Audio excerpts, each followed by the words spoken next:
the fear on missing out on that became greater than the fear of what other people would say. And you will probably be outpaced by someone who is leveraging this tool and this technology to get further. We're talking about operating on a higher level where you're aligned in your visions for your life. And I'll tell you something, the key to a lot of successful people is this here. They understand when their prepping has become procrastinating and they take action. 2025 has the potential to be one of the most successful years of your life, but we have to take some lessons from 2024 into this new year if we're really ready to see change and progress. 2024 was one of my best years yet, and I learned so much from those 12 months that I think would be useful for both me and you moving into 2025 if we want to see that progress. So let's just get into it. The first lesson to take into 2025 is that there are two real ways to get over that cringe, that fear of being seen that is stopping you from doing what I know that you want to do, right? Whether it's the networking, whether it's the content creation. And the first way is effectively tapping into the fear of missing out. Now you're like, oh, really? We're talking about FOMO in a positive way, but hear me out. The reason why I actually started my channel after years of procrastinating and being scared of what people would say was because the fear of missing out on everything that came with being a YouTuber and content creation, building a community of people that were like me and shared my interests, being able to monetize my ideas and my creativity, like literally talking about things and being able to generate an income from it, or being able to be in contact with brands or other creators that were alike. All of that stuff, the fear on missing out on that became greater than the fear of what other people would say. People who are probably not even doing all that much with their lives, right? Because the people who are typically doing things and trying to progress and push the boundaries are not the same people who are going to be, in the group chat saying, ha ha ha, she posted a YouTube video, right? So I actually tapped into the fear of missing out. And that is something that you can do if you feel like the cringe and the fear of being seen is holding you back. Tap into that. Right, we can tap into positive emotions, and ideally that's where we want to be. But sometimes negative emotions have a reason. There's a reason that we have them. They can be useful. Tap into that. The second way of getting over this cringe and the lesson to take into 2025 is that you can reduce the perceived risk. What do I mean by this now? Think about when you want to start an Instagram and you want it to be about maybe your business or something you're working on, your art. This is why people sometimes say create a new Instagram, because it actually reduces the perceived risk. Why? Because the risk or the fear that you have is that people who know you will see you, they'll see you trying, and they'll see you posting.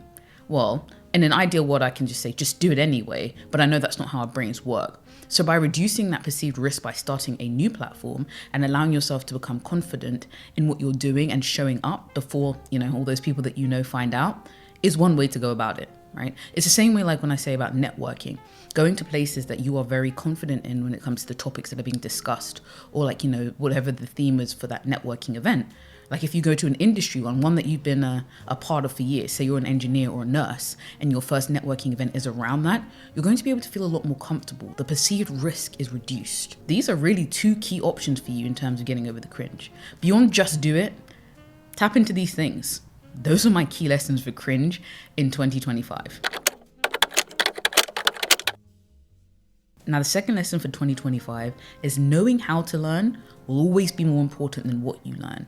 Things are moving so fast in this world, right? Now we have artificial intelligence and machine learning that has come to the forefront, and people are panicking. They're panicking about, their jobs and what their options are. Or, people have jobs and careers that are becoming redundant because of new technologies. I could sit here and tell you should be a programmer or you should learn this. Beyond actually just these individual skills that you can learn, the thing that you should be focusing on is making sure that you can acquire skills and knowledge and apply them in whatever domain. Like my ability to pivot into tech when there was a boom, right, coming from geography was because I had spent years tapping into how to learn, right? I had worked out the system for me in terms of acquiring and applying knowledge. So when an opportunity comes around, when a new technology comes around, when a new platform for content creation comes around, you know that you know how to learn that new skill, right? You're focusing your energy there. And that's not to say that you don't have skills that you build on. That's not what I'm saying, but that you should focus your energy there if you don't yet know how to acquire knowledge and new skills quickly. It is why I've always been a fan of the Renaissance mindset and this idea of being multi-skilled and an ability to dabble in different domains so that you can evolve and move with the times. This is going to be so important in 2025 and moving forward, right? The rate of change is only increasing, and therefore your ability to move with it is key. The third lesson for 2025 is knowing how to learn will always be more important than what you learn. Things are moving so fast in this world, right? Now we have artificial intelligence and machine learning that has come to the forefront, and people are panicking. They're panicking about, their jobs and what their options are. Or, people have jobs and careers that are becoming redundant because of new technologies. I could sit here and tell you should be a programmer or you should learn this. The third lesson for 2025 is that prepping and procrastination can look very similar. Be careful. Now, a lot of us, we're preparing for a long time, right? That channel that you've been thinking about, you've been preparing for it for a while, haven't you? Researching, that business you want to start, you've been preparing for a while. But at some point you realize that the preparation is just procrastination and you are allowing your fears to hold you back. But you're kind of you're covering it up with prepping. And that's not going to get you where you want to be. Now, this is very challenging in a world where we're actually inundated with information, right? There are so many information sources from books, from YouTube, from podcasts, right? All of these different areas that you can be prepping and researching forever and still not run out of information. But at some point, you reach the point of diminishing returns, where prepping and researching is actually not moving you forward. And in fact, it could actually be holding you back. You're getting no real world feedback. Maybe it's from your content or your business or your relationships, right? You've been prepping for, friendships or researching how to be a better, but you actually haven't done any work. You've got no real feedback. And so at some point you have to break out of the prepping, which is actually procrastinating, and take action. And I'll tell you something, the key to a lot of successful people is this here. They understand when their prepping has become procrastinating and they take action. Right? It's not because these people are infinitely smarter than the rest of us. They take action. They act on their thoughts, on their research, on their preparation. Lesson number 4, critical thinking is in short supply. So if you can tap into it, you're likely to do very well in 2025 and moving on. Your ability to think critically about what you are consuming or about what is happening around you is so key, again, when there are different information sources, when things are being bombarded to you. Learn this new technology, do this new thing, be on this platform. This is what's happening in the world. You should think like this. This should be your political leanings. Being able to assess information in front of you, right? Look at everything in front of you. Think about the source of it. Why has this been made? Going back to I think it's GCSE English where you're why was this thing written? Those actual critical thinking skills that we did learn or start to learn in school, but kind of just got lost somewhere else, are so imperative to moving forward and being able to outpace people who aren't really thinking. They're not thinking critically about information in front of them. They're not. They're just going with the flow, going with what they've been told. Critical thinking is the ability to see something on TikTok and not just jump with it. You had a plan for what you were doing, but because there's this new shiny thing, you haven't thought critically about whether it makes sense for you and your plan and where you're trying to go, but you're going to jump on it anyway. There's a new fitness trend, and even though you've devised a plan for what you are trying to do, this new trend looks shiny and my favorite influencers. But have you thought critically about it? Because the answer could be yes, this is great for you, or the answer could be no. And I definitely did a video about, how to bring new things into your plan and, how to pivot. And I would definitely suggest after you finish watching this video, checking that out. But critical thinking is key, and knowing when to pivot as part of that critical thinking, 2025 is key. Next on this list is AI. AI is a tool for you to use to your benefit. And you can sit here and decide that you don't want to be involved in AI and you don't care about artificial intelligence or machine learning or, these chatbots. And you will probably be outpaced by someone who is leveraging this tool and this technology to get further. Don't be afraid of AI because people are saying scary. It is a tool like any other tool. And yes, there will be losses because of the tool. Just like, when the engine was devised or when, tractors came about, people lost some jobs. And I'm not saying that to diminish that or what the impact was, but technology will move forward and things will be lost and jobs and, pathways will be lost and new ones will be created. AI is here. Use the tool to your advantage. Whatever it is that you are trying to achieve in terms of your business and even in terms of fitness, in terms of automating work that you're doing, right? Content creation. Use this tool to your advantage. Imagine saying, I'm just not going to use the internet because I don't like it and I'm scared of it and there's this new thing. You probably got left behind. In that period, those people got left behind by people who were able to leverage this tool and see it for what it is. The next lesson is all about communication, and it's the fact that you are going to need to spend time harnessing and developing your verbal and written communication in 2025, right? Whether it is, again, business goals, content goals, love and relationship goals, your ability to articulate your ideas is going to be so important. It's just becoming more important as people are craving connection. They're craving, that ability to speak one-on-one with somebody or one-to-many in terms of content and something like this. Harness this skill because you can leverage it in so many ways. You can leverage it in that networking on one-to-one, right? And whether you are talking to an investor or potential business partner or another artist, right? that is going to be pivotal for you getting your ideas across. Do people understand what it is that you stand for and that what you're doing, or is it just a myth to them because you're unable to articulate that? But also in a setting like this, right? Maybe you have dreams or aspirations of sharing your ideas with the world, whether it be in written format over a blog or something like Twitter, in which case it's really important that you're able to get those ideas across in written format, or whether it is like this in video, and therefore being able to structure and articulate your ideas in this sense becomes key. Communication will impact so many aspects of your life. Even if you're negotiating your salary, with your boss or potential boss, can you articulate your value, right? Can you articulate why it is that you deserve more money or you deserve that promotion? Or in your relationship, are you able to articulate what it is that you need or what it is that you would like for this, moving forward, your friendships? Can you do any of that? And are you working to improve that? In 2025, please, this is somewhere that you can't lose by investing in your communication skills.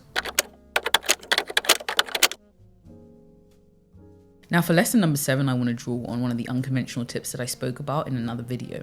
But it's the fact that if you are struggling creativity, you are struggling with like this mental block, you need to spend more time being bored.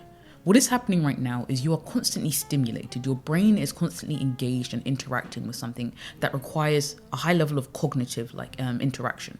Something like scrolling. It seems like a low level activity, but you haven't given your brain the room to ruminate on ideas or experiences or things that it has interacted with in the past because it's now consuming new things. So you're at work, you wake up, you go to work, consumed with that. Then you're on your phone, you're scrolling, you're consumed with that, or you're watching Netflix. You haven't ever given your brain that opportunity to, like I said, make new connections.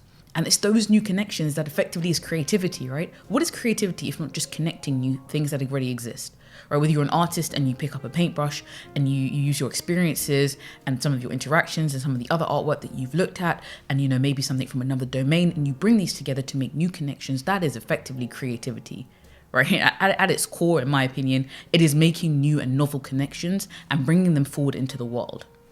If your brain never has a chance to make those new connections and form them, it's very hard to be creative and to push boundaries. Now, one of the best ways to do this is by walking or doing something that has a low level activity. So it's not just about sitting down and being like, creativity, come to me. Typically, studies have found that doing some low level activity or low impact activity like walking or showering, the idea that your best thoughts come to you in the shower. This is why there's some sort of movement, some sort of low-level activity, but nothing that is highly cognitively intense. Give yourself more time to think things through. Lesson number 8 is that the community around you will determine your future.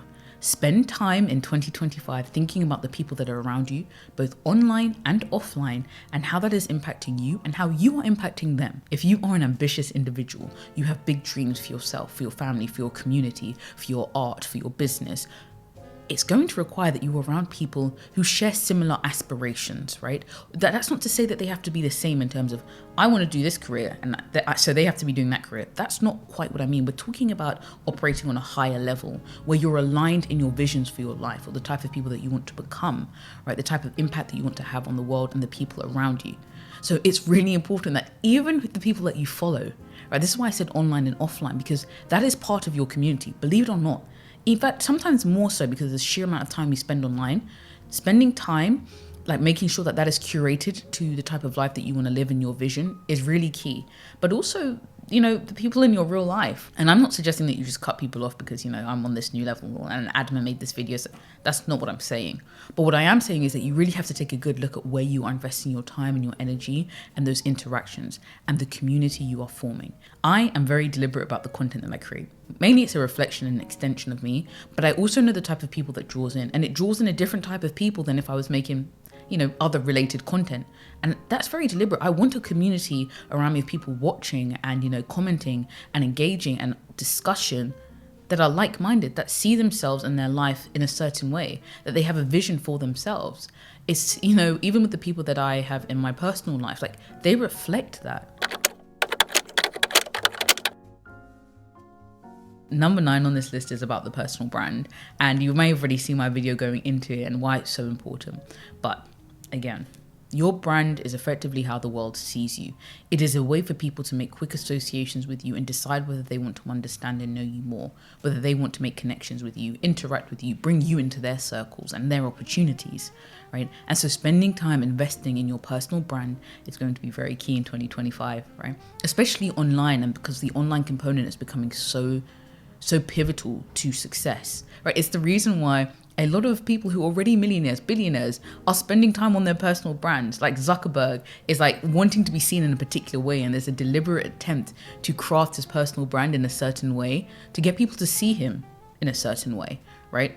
These things are important if you want to move forward in the world and you want access to certain opportunities and people and a life that, aligns with what it is that you see for yourself. But because I spent so much time on a whole video going into that, that's going to be it for now for this one. And the final thing on this list, and I should stress that this is no particular order, because without this, everything else is just void, right? But it's the lesson that your health is so important and it's going to impact all the other areas of your life. One thing I learned, like in 2024, was that how I performed was so closely related to things like sleep and my nutrition and exercise and fresh air, right? But it's very easy to just get into a mode where you start to put these things on the back burner, like it doesn't really matter, right? It doesn't really matter what I'm eating and the nutrients that I'm getting in, or do I have a high sugar diet that is spiking, causing spikes in my energy and my ability to produce and consume and create? Or, the fact that I'm not sleeping enough actually has impacted the way that I feel the next morning and throughout the day. Like, it seems obvious in one sense, and yet we neglect it so often. And so the biggest lesson for me is that do not neglect your health in 2025. Appreciate the health that you have. And I think this is something that a lot of us have to be more grateful for, is the health that we have and not to take it for granted, right? To optimize it, to give our bodies and our mind the things that it needs in terms of nutrition, sleep, exercise, movement, fresh air. Don't neglect that. So that's it. Those are my big lessons for 2025, and I hope they resonate with you in some way. Like, I hope you found some value in one of these 10 lessons that you can carry forward into this new year and moving forward. So I'll see you in the next video.